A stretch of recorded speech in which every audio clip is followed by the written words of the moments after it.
No fue directamente a él. Así es. Pero ¿qué pasó? A él le fue dado toda la autoridad. A él le fue dado. Entonces, pero el diablo lo engaña. Usted ya sabe cómo lo engañó y a través de quién lo engañó. Cuando hizo eso, ¿qué hacer? ¿Qué hacer? Como diciéndole Dios, no sabes lo que hiciste. No sabes en qué problema. No sabes lo que has hecho. Solo por hacerle caso a esta mujer y comer ese fruto, no sabes lo que has hecho. O sea, Dios le está diciendo eso porque Dios sabía las consecuencias que iban a venir después. Entonces el hombre le entrega el dominio y por eso yo explico esto, miren. Se lo voy a poner ahí después. Pero me interesa que entendamos esto. Miren. Dios.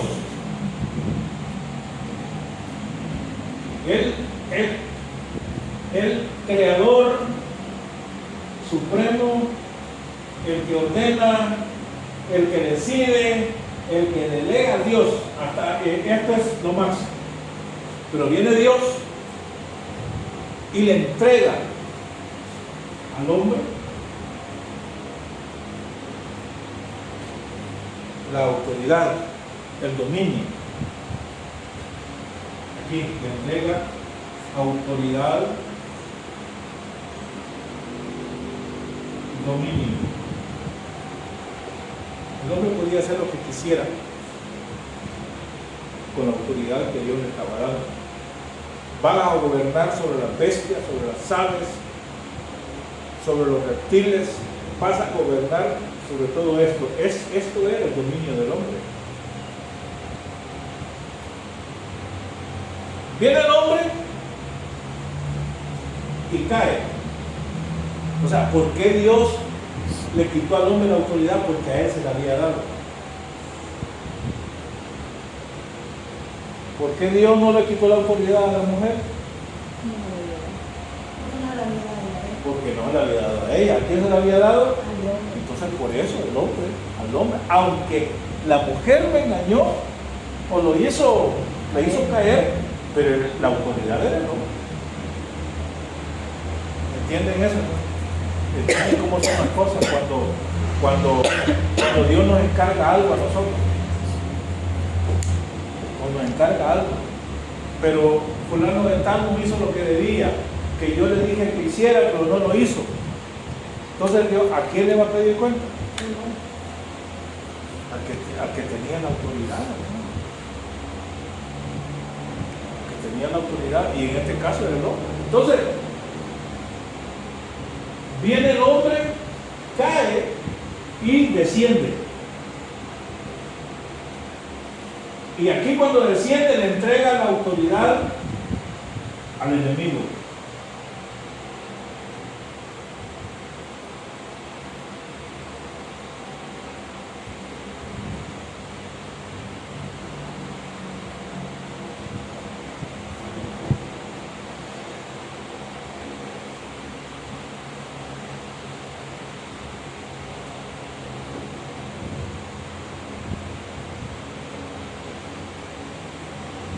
¿En qué dice ahí? Entrega la autoridad. Entonces eso Entrega la autoridad al enemigo. Es que está en griego. es que entresa, dice. Entrega. ¿Ve? Es a tu jefe. Como les digo, está en griego. ¿Qué es eso? Vaya, ¿me entienden? Miren. Esto nos llama la atención a nosotros. A que algo que Dios nos da, no lo veamos de menos. Miren, hermano, si es que este es así. Estamos hablando del dominio en Egipto de Satanás que el dominio del mundo lo tiene. ¿Quién lo tiene? Primero Juan, ¿cuánto? 5:19. 5:19, ya lo leímos, El que maligno. dice que el mundo está bajo El maligno. el maligno. Y eso es lo que estamos viendo, que es Egipto. Ya vamos a volver a Egipto, pero ahorita me interesa que entendamos esto. Le entrega el dominio, la autoridad al enemigo, y allá el diablo dice, mira, esto a mí me fue entregado.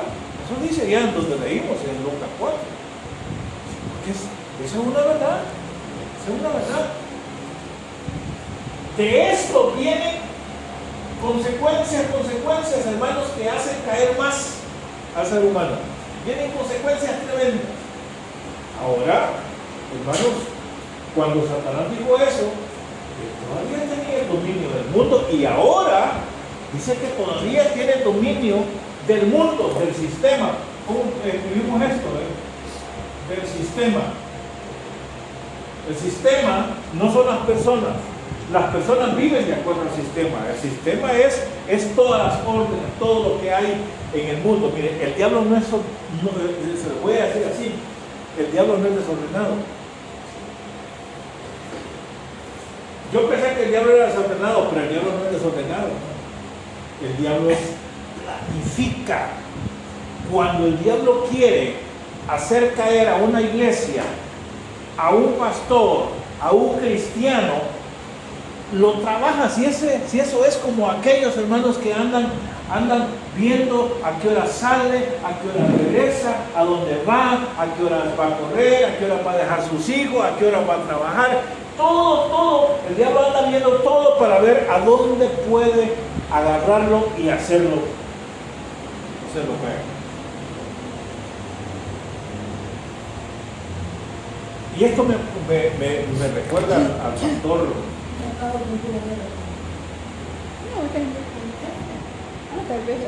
Al pastor, me hace recordar al pastor Jimmy Suárez. Eso era tremendo.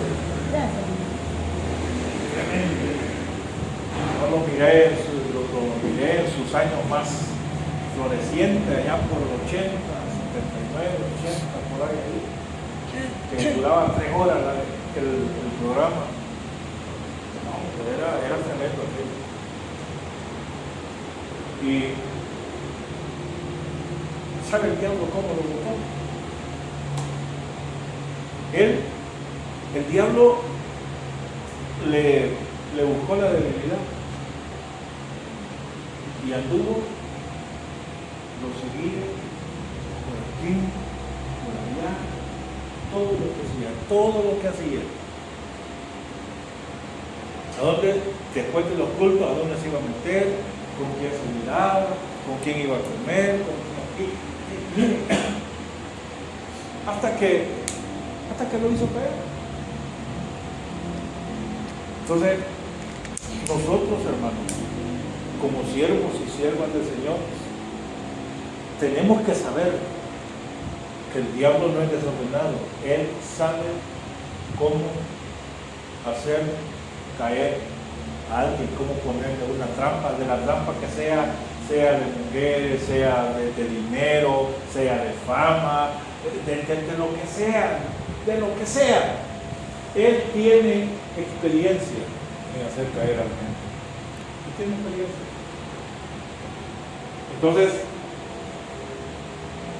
el diablo no es desordenado, el diablo es ordenado. Acuérdense de eso.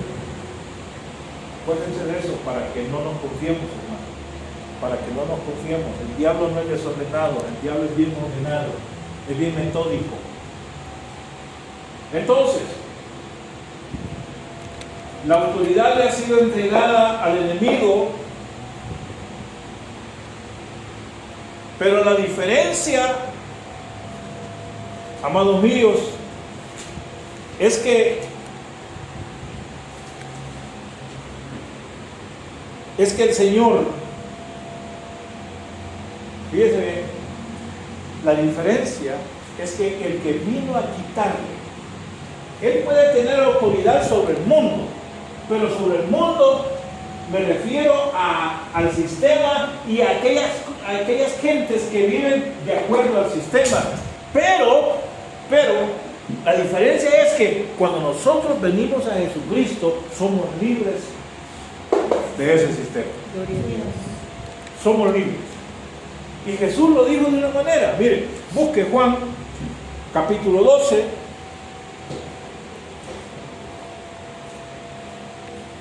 ...31...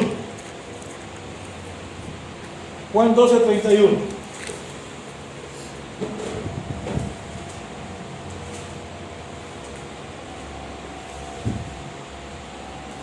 Juan 12, 31...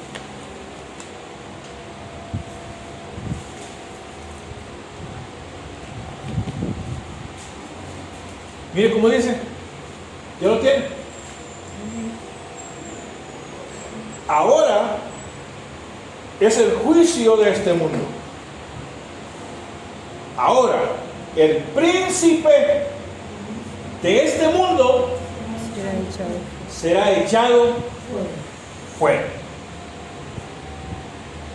Era el único que podía hacer eso. Era el único. Era el único. Entonces, ahora, nosotros, bueno, voy a decir esto. Nosotros ya no vivimos en este sistema. Ya no vivimos. Bueno, así tendría que ser, ¿va? Tendría que ser, no tendríamos que vivir en ese sistema. Porque es un sistema que controla al enemigo. Entonces el Señor dice, bueno, yo me voy a encargar de esto. El príncipe de este mundo va a ser echado fuera. Satanás tenía todo el gobierno. Ahora viene el Señor y nos saca. Busquen Colosenses. Capítulo 1.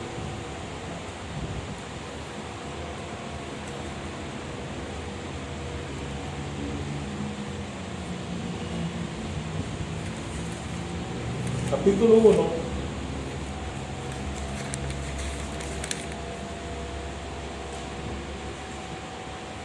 En el versículo, el capítulo 1, versículo, vamos a ver, vamos a ver,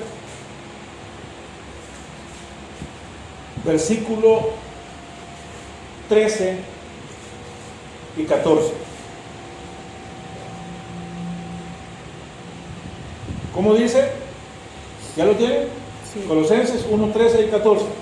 El cual nos ha librado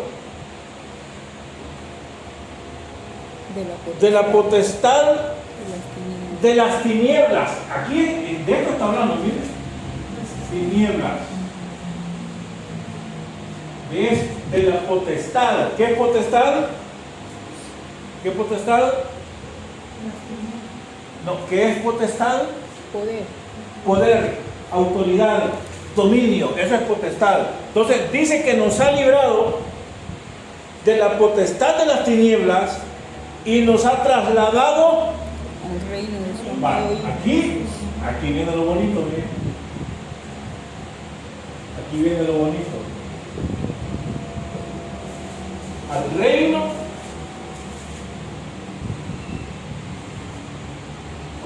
¿cómo dice? De su amado Hijo.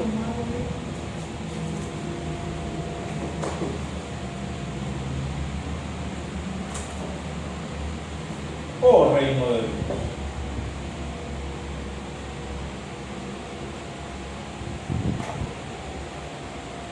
¿Ya?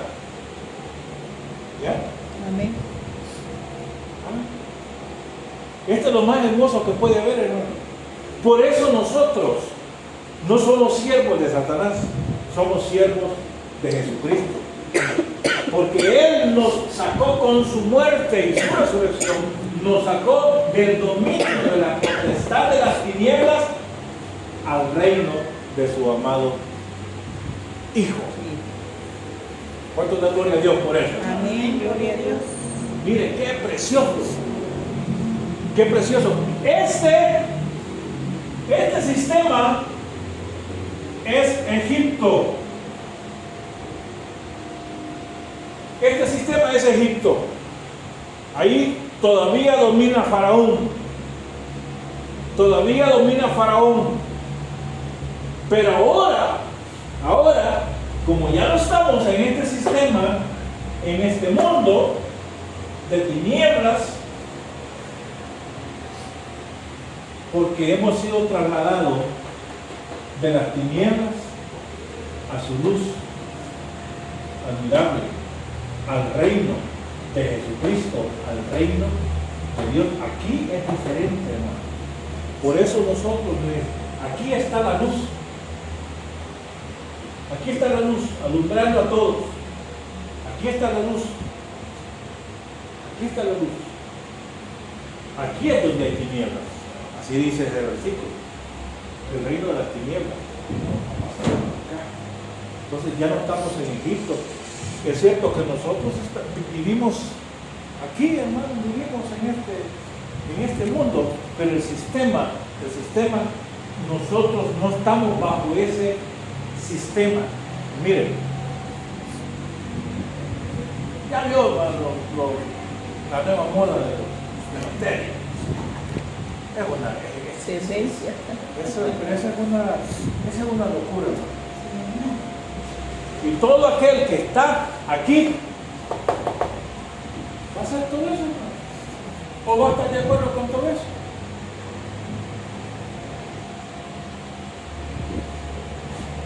Aquí no nos podemos parecer. Aquí. Miren lo que dice Jeremías.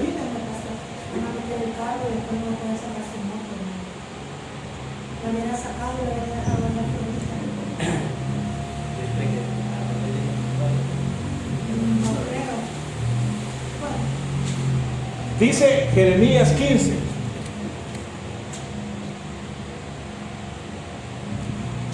19.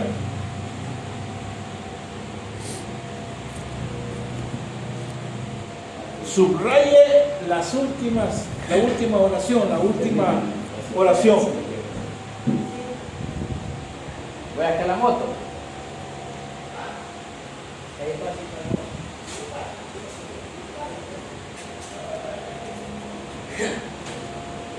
Pasa ahí, va. Mira el 15-19. Por tanto, así dijo Jehová: si te convirtieres, yo te restauraré y delante de mí estarás, y si entre sacares lo precioso de lo vil, serás como mi boca. Subraya esta parte, mire. Jeremías 15-19. Subraya esta parte. Conviértanse ellos a ti, y tú no te conviertas a ellos. Yo quiero que se aprenda ese versículo. Apréndase, te lo voy a pedir más adelante. Jeremías 15-19.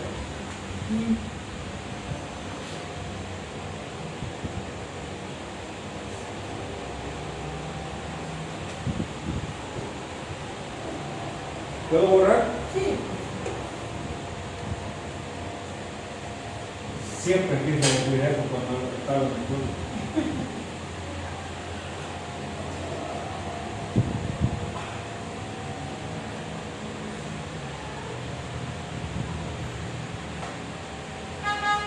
Mire qué precioso esto. Ahora vamos a Éxodo. Vamos a ver algo de lo que está ahí. Ya lo que estamos viendo también es Éxodo, pero lo vimos y quería hacer un resumen y explicar algunas cosas. Ahora, quiero explicar algo.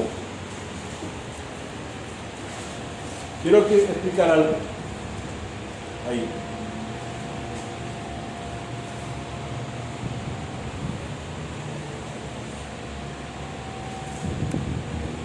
Solo quiero mencionar.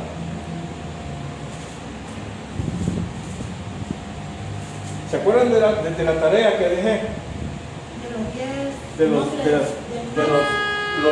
¿Cuáles eran los dioses a los cuales Dios con las 10 plagas?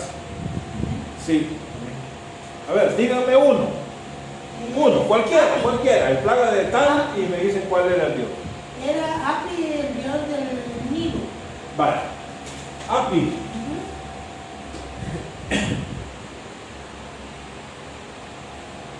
Dice que este era de los dioses más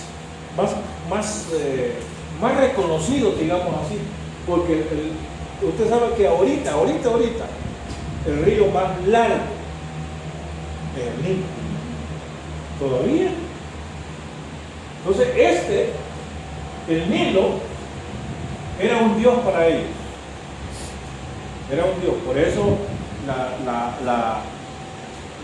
la hija se iba al río a bañarse y que decían que podía tener propiedades curativas y de santificación. Bueno, de todo.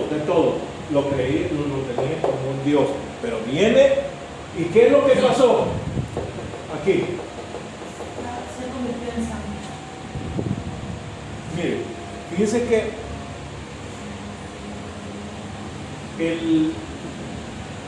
este hecho de la plaga de sangre, o lo que sucedió con la sangre, dice que en todas las fuentes, en las casas, todo lleno de sangre. Y eso es una no comparación, pero se repite en Apocalipsis 16. En Apocalipsis 16 se repite con la plaga de sangre, pero esta vez, búsquelo, Apocalipsis 16.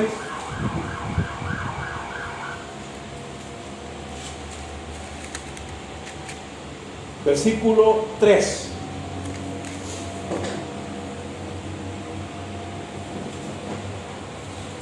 Dice el segundo ángel, 16:3 de Apocalipsis.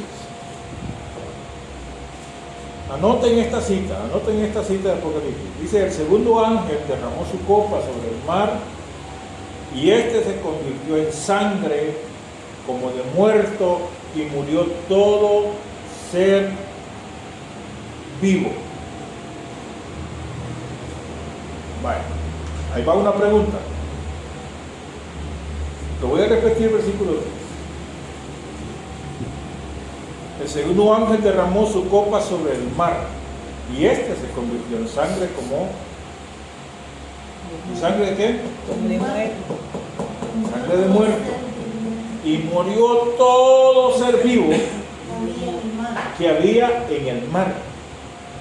Y el tercer ángel derramó su copa sobre los ríos y sobre las fuentes de las aguas, y se convirtieron en sangre.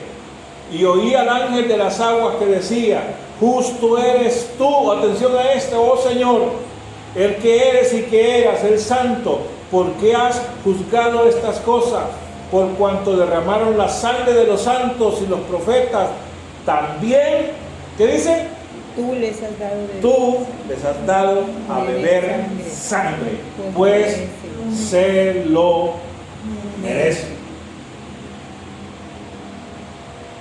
Fíjense, ¿en qué miran, qué diferencia miran ustedes aquello?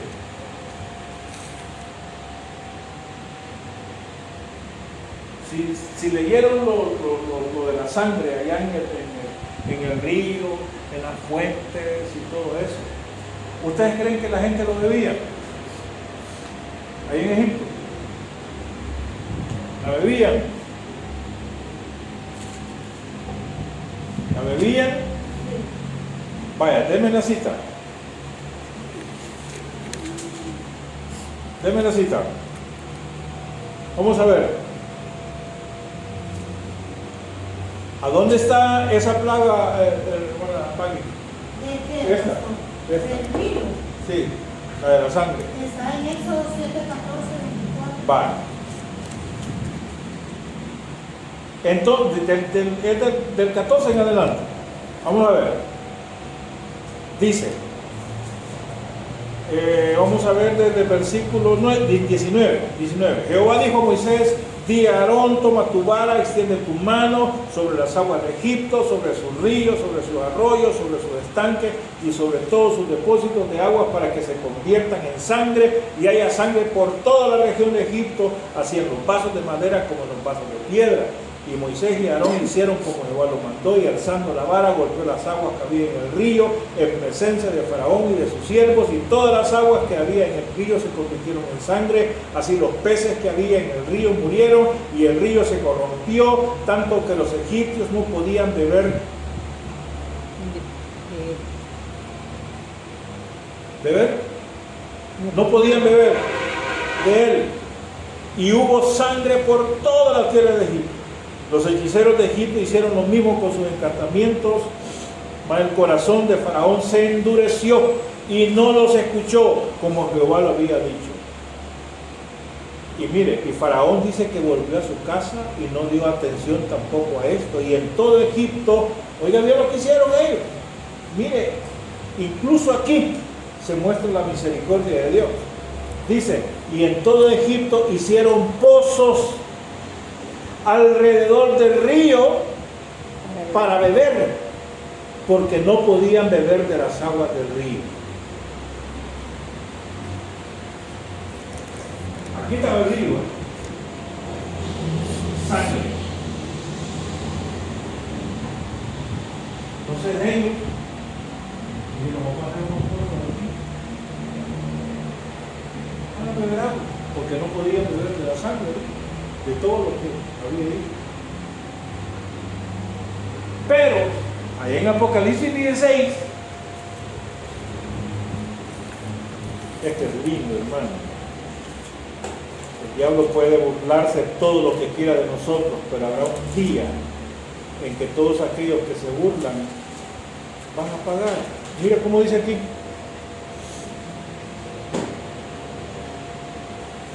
5 y 6, 16, 5 y 6 de Apocalipsis.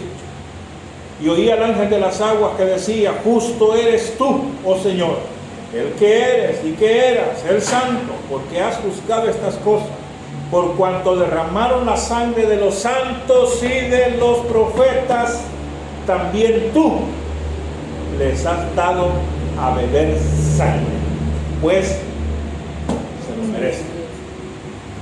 Aquellos tuvieron la oportunidad, hermano, de hacer sus pocitos y de ver cómo había agua ahí, porque no podían beber, dice, porque había sangre. Pero aquí dice la Biblia que ellos van a tener que beber. Ellos van a tener que beber. Pero aquí dice, por todo lo malo. ¿Usted piensa que miren, ahí en Siria, en esos países ahí, hermanos, que el cristianismo es una ofensa para ellos? Mírense, cuántos hermanos, cuántos predicadores, misioneros, pastores han ido a predicar a esos lugares y han matado iglesias completas. Los han matado, han entrado y los han matado. Los han matado. El que derrama sangre de los santos y de los profetas beberá sangre. Eso es lo que están diciendo, van a beber sangre porque se lo merecen. Eso dice ahí, se lo merecen. Si yo le pregunto a usted, ¿por qué Dios va a dar a beber sangre a los que mataron a los santos y a los profetas?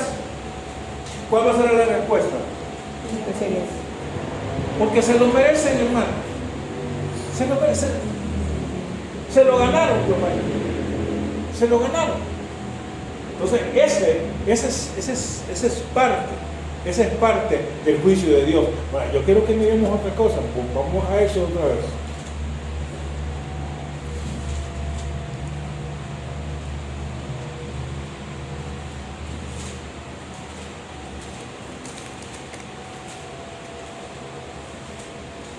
En Éxodo, capítulo 8.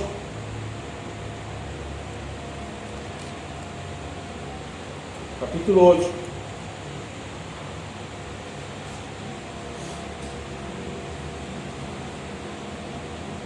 Yo quiero que veamos una gran diferencia, Capítulo 8, versículo 15. Después de la plaga de ranas, Dice el versículo 15. Dice que el 14 y atrás dice que recogieron todas las ranas, las juntaron un montón y todo. Pero el 15 dice, pero viendo Faraón que le habían dado reposo, o sea, se había calmado la plaga, dice que endureció. Vaya, yo quiero que notemos algo bien importante aquí.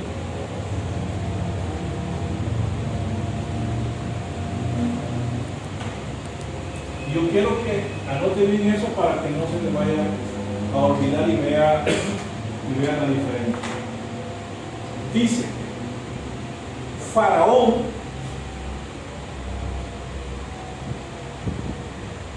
endureció su corazón. Faraón endureció su corazón.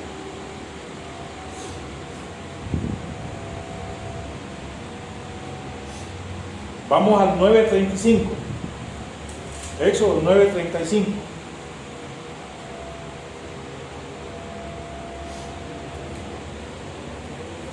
Dice,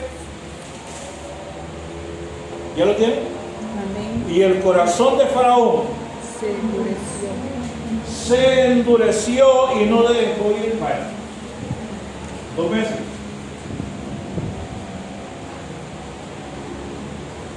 A menos la que hemos leído. Hay más. Pero dice que Faraón endureció su corazón. Él lo endureció. Ahora vamos al otro. Vamos a 10:1.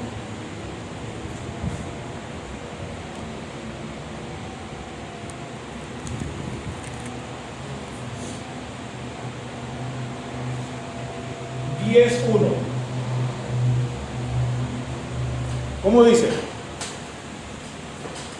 Jehová dijo a Moisés, ¿ya lo tiene? Amén. Jehová dijo a Moisés, entra a la presencia de Faraón. ¿Por qué? Yo he endurecido su corazón. Bueno, dice Dios, yo he endurecido su corazón.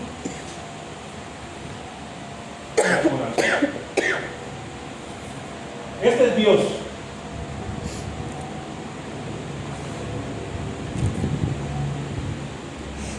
Este es Dios.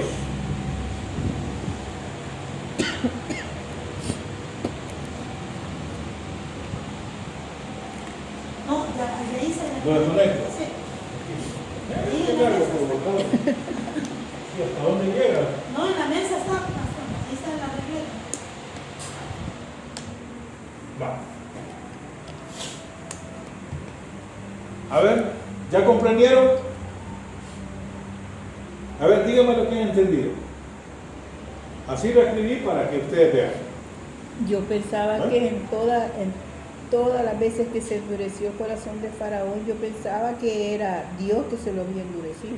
Ajá. Prácticamente yo he permitido esa circunstancia en la vida para incluso procesar a Moisés en esa área de carácter, que tanto Moisés tenía un problema de carácter. Entonces el proceso que iba a pasar al saber prácticamente de que uno espera en el momento de ser la obra que haga Dios en la vida de uno, en lo personal, pero el proceso no lo queremos pagar. Entonces Dios procesó a Moisés tanto en su carácter para formarlo primeramente a él y esperar en la voluntad que Dios iba a hacer. Ajá. ¿Ok? Dios permitió que el faraón endureciera el corazón para ver, para ver La reacción. La reacción de Moisés, ¿verdad? Por eso que se endureció el corazón. Está bien, los tres contestaron muy bien. Ahora, yo quiero que vean una diferencia, una cosa. Dice que Faraón endureció su corazón. Él. Miren. Hay gente que cuanto más se le habla de Dios, como que más se endurece. Y hay gente que no le habla de Dios y vamos al culto, hermano. Vamos, pues, vamos. ¿Puedo decir algo, pastor? Ahorita que están mencionando esto. Me dice de que, no sé si se dio cuenta que mi papá murió, ¿verdad? Hace ya 10 años. Él, de lo que yo tengo razón, él siempre fue cristiano, como mi mamá. Pero cuando él murió, tanto que me decía, hija, mirá, anda a la iglesia. Y yo le decía, no, a mí no me está diciendo nada. Pero cuando él murió, hermano, yo endurecí mi corazón. Yo odiaba la iglesia donde él asistía. ¿Por qué? Porque te dice que una vez. O sea, ¿por qué Porque yo cuando lo él odiaba. murió? Porque yo fue una muerte repentina. O sea, él estaba bien un día y al otro día él ya estaba muerto prácticamente. O sea, no se lo esperaba. Ajá, y porque yo me endurecí y quizás porque yo agarré mucho odio, porque ahí en esa iglesia vieron de menos a mi mamá y tenían como 38 años de congregarse en esa iglesia. Mi papá era un pilar principal de esa iglesia.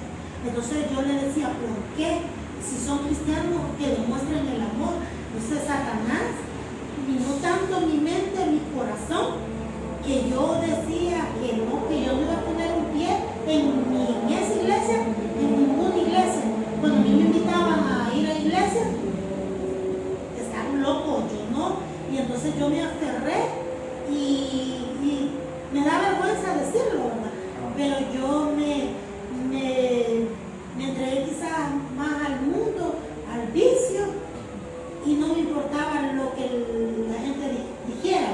Entonces, pero hubo una situación, pastor, que Satanás tocó mi vida, pues, porque a mí me hicieron mal. Yo no creía en eso, porque yo decía, gente loca, ¿vale? Pero llegó a mi vida. A mí me hacía falta 3 días para morirme. Y una hermanita, por cierto, de esa iglesia, llegó y se puso en ayuno, en oración, y Satanás la bombardeó, le botó todos sus dientes porque ella estaba luchando por mi vida, ¿verdad? Entonces yo en mi consciente, porque yo no hablaba, ya no comía, ya no iba al baño, 15 días de no comer, y yo le dije al Señor que me perdonara y que me diera una segunda oportunidad de vida y que me diera una razón para yo cambiar mi vida, porque yo ya no quería ser la misma, y que si algún día yo lo ofendí y ofendí a las personas con mi forma de ser, que me perdonara, pero que yo quería seguir luchando.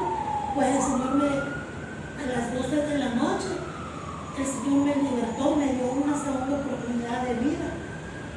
Y como al año, pastor, el Señor me hablaba de una bendición. Créame, de que después de que el Señor me sanó, sí iba a la iglesia, pero por compromiso. Pero ya de ahí al año, que fue que el pastor Marvin me invitó a donde él empezó, empecé a ir, el Señor me venía hablando de una bendición, y yo decía, Señor, ¿será trabajo, será dinero? Lo que se le venía en la mente. Pero no, hermano, fue la vida de Dylan. Y desde que Dylan nació, para la honra y gloria de Dios, yo puedo decir que ya tengo 8 años de ministerio de aquí. Son 8 años que yo estoy perseverando y no me ha apartado, ¿no? Y hoy yo hablo con amor a otras personas y yo les pongo mi caso, que para Dios no hay nada imposible. Aunque el corazón sea de piedra, pero Dios lo puede moldear. Eso es lo... Mire, por eso puse esto así. Porque uno puede endurecer su corazón. Mire, yo conozco gente que dicen, no, pues, ¿y de qué sirve que vaya a la iglesia si Dios se llevó a mi mamá, Dios se llevó a mi papá, Dios se llevó a mi hijo, mi esposa, Si Dios se los llevó y eran buenas personas, ¿y para qué? Uno endurece su corazón de acuerdo a la situación que está pasando uno. Y mire, eso es bien peligroso, hermano. Es bien peligroso. Porque cuando uno, si usted lee, yo le invito a que lea toda esa parte de los versículos de las plagas y usted va a ver. Faraón se endureció varias veces. Faraón, mire, hay una parte donde Faraón, pues hace un falso arrepentimiento. Un falso arrepentimiento. Dice en 9:27, miren de eso. Miren, 9:27. Entonces, esto después de la plaga de granizo, dice, entonces Faraón envió a llamar a Moisés y a Aarón, o sea, Faraón envió el fulano de tal, mandó a llamar al pastor y les dijo, he pecado esta vez. Miren, Jehová es justo y yo y mi pueblo impíos. Orad a Jehová para que cesen los truenos de Dios y el granizo, y yo dejaré ir y no os detendréis más. Y le respondió Moisés, tan pronto salga yo de la ciudad, extenderé mis manos a Jehová y los truenos se darán. Miren, lo engañó a Moisés, le mintió. Rueguen por mí, por favor, pastor, ore por mí, y usted va a ver que yo me arrepiento, yo sé que yo soy malo, yo sé que yo soy aquí, yo soy allá, ore por mí. Pero esta gente piensa, hermanos, que la oración